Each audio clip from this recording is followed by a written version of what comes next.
ይህ ታሪክ ጌታችን መድኃኒታችን ኢየሱስ ክርስቶስ በዕለተ ግዝረት ምን እንዳደረገ፣ ምንስ ምስጢር እንደገለጠና ምን ታምራትን እንደሰራ የሚያሳይ ታላቅ ታሪክ ነው።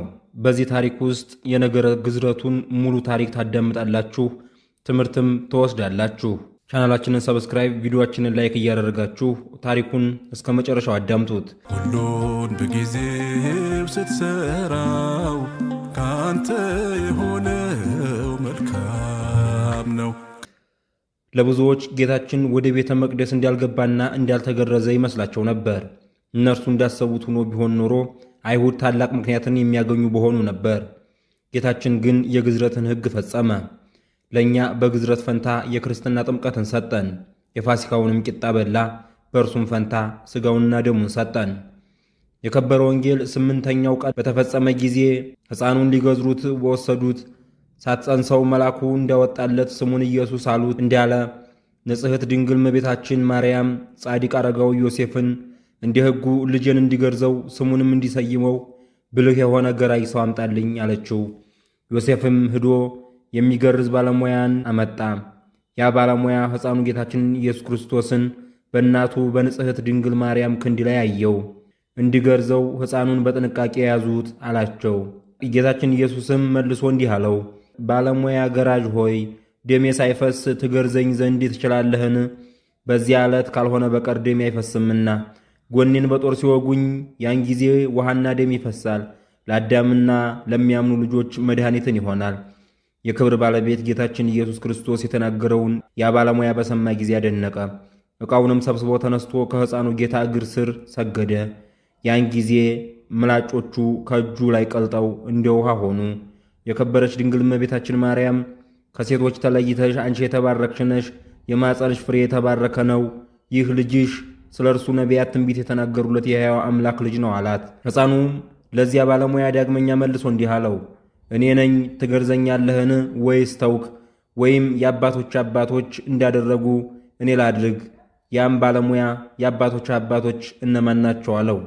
ሕፃን ጌታችን አብርሃም፣ ይስሐቅ፣ ያዕቆብ የሕዝብ ሁሉ አባቶች የሆኑ ናቸው። እነርሱም ይህን ግዝረት አስቀድሞ ከአባቴ ዘንድ ተሰጣቸው አለው። ባለሙያውም እኔ ካንተ ጋር እናገር ዘንድ አልችልም፣ በአንተ ሕልውና መንፈስ ቅዱስ አለና አለው። በዚያን ጊዜ ሕፃኑ ጌታችን ዓይኖቹን ወደ ሰማይ አቅንቶ አባት ሆይ ለአብርሃም፣ ለይስሐቅ፣ ለያዕቆብ አስቀድሞ ግዝረትን የሰጣቸው ያችን ግዝረት ዛሬ ለእኔ ስጠኝ አለ። ያ ጊዜ ያለ ሰው እጅ በሕፃኑ ሥጋ ላይ ግዝረት ተገለጠች። ድንግልናዋ ሳይለወጥ ከድንግል ማኅፀን እንደ መውጣቱ የጌታችን ግዝረቱ የማይመረመር ሆነ። ወደ ሐዋርያት በተዘጋ አዳራሽ መግባቱና መውጣቱ እንደማይመረመር እንዲሁ እንደፈቀደ በረቀቀ ጥበቡ ከሥጋው ምንም ሳይቆረጥ በመገረዝ ገለጠ። አዳምና ልጆቹን ያድናቸው ዘንድ በፈቃዱ ከጎኑ በመስቀል ላይ የሚፈሰው ደምና ውሃ ካልሆነ በቀር ብዙም ሆነ ጥቂት ሊሆን አይችልም።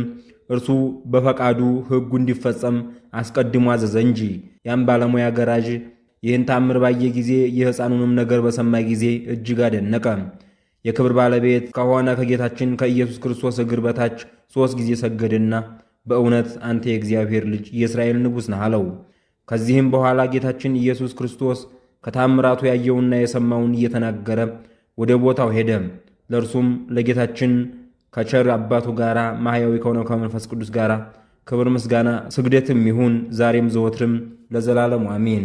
የስግደቱን ታሪክ በእንደዚህ መልኩ ከነገርናችሁ ለመሆኑ ግዝረቱን ለምን ፈጸመ? ግዝረት መፈጸሙ ለእኛ የሚሰጠው ትምህርት አለን የሚለውን እንንገራችሁ። የሕጉ ፈጣሪ ለሕጉ ሲታዘዝ የጌታችን ግዝረት በቤተልሔም በረት የተወለደው ያ ሕፃን 8 ቀን ሞላው። ሰማይና ምድርን በቃሉ የፈጠረ መላእክት በፊቱ የሚንቀጠቀጡለት የዓለም መድኃኒት ዛሬ እንደ ማንኛውም የአይሁድ ሕፃን የኦሪትን ሥርዓት ይፈጽም ዘንድ በሰው እጅ ይያዛል። ይህን ካደረገበትና ግዝረቱን ከገለጠበት ምክንያት መካከል እንደሚከተለው እንመልከት። አንደኛ፣ ትሕትናና ታዛዥነትን ለማስተማር። ሕጉን የሠራው እሱ ሆኖ ሳለ ሕጉን ይፈጽም ዘንድ መገረዙ የሚደንቅ ትሕትና ነው። ነቢዩ ሙሴ በሲና ተራራ የተቀበለው ሕግ እንዲህ ይላል፣ በ8ኛው ቀን የሕፃኑን ሸለፈት ይገረዝ። በዘሌዋውያን ምዕራፍ 12 ከቁጥር 3 ላይ። ጌታችን ይህን ያደረገው ስለ 2 ዋና ዋና ምክንያቶች ነበር።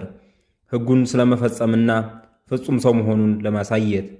ሕግን ለመፈጸም እንጂ ለመሻር አልመጣሁም እንዳለ የቀደመውን ሥርዓት ፈጽሞ አዲስ ሥርዓት ወይም ጥምቀትን ተካልን።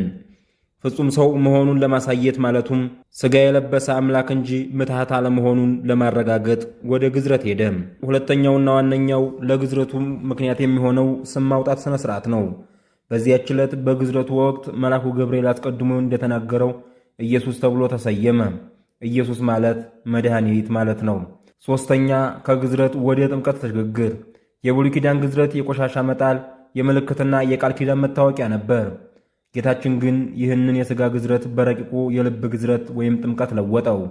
ዛሬ እኛ በሥጋ አንገረዝም፣ ይልቁንም በክርስቶስ በሆነው ጥምቀት ከኃጢአት ቁራኝነት እንለያለን።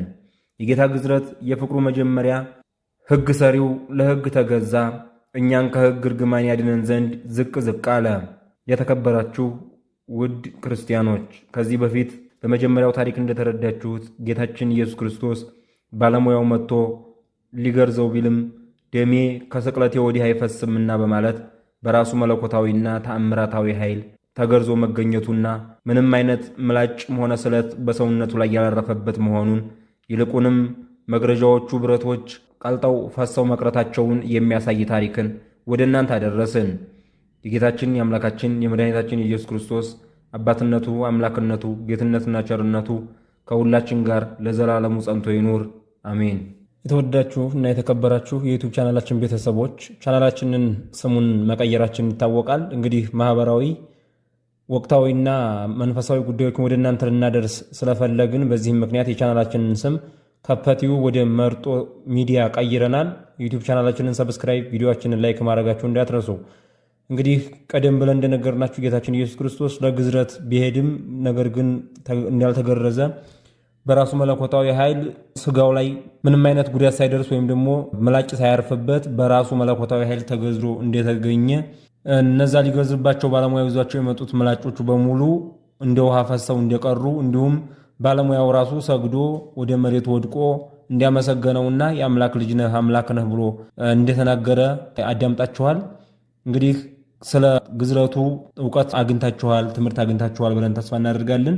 ያው ምንድነው ምክንያቱ፣ እንዴት ነው የሚከበረው፣ ለምንድነው የሚለውን ነገር ብዙ ጊዜ ስለማናስተውል ለዛ ዕውቀት ይሆናል ወይም ለዛ ትምህርት ይሆናል ብለን በማሰብ ነው ይሄን ወደ እናንተ ያደረስንላችሁ።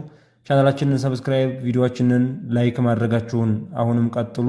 በሌላ ጊዜ በሌላ መሰናዶ ተመልሰን እንገናኛለን። እስከዛው ድረስ እግዚአብሔር ከሁላችን ጋር ይሁን። ወስብሐት ለእግዚአብሔር ወለወላዲቱ ድንግል ወለመስቀሉ ክቡር አሜን። ይቆየን። ሁሉን በጊዜው ስትሰራው ካንተ የሆነ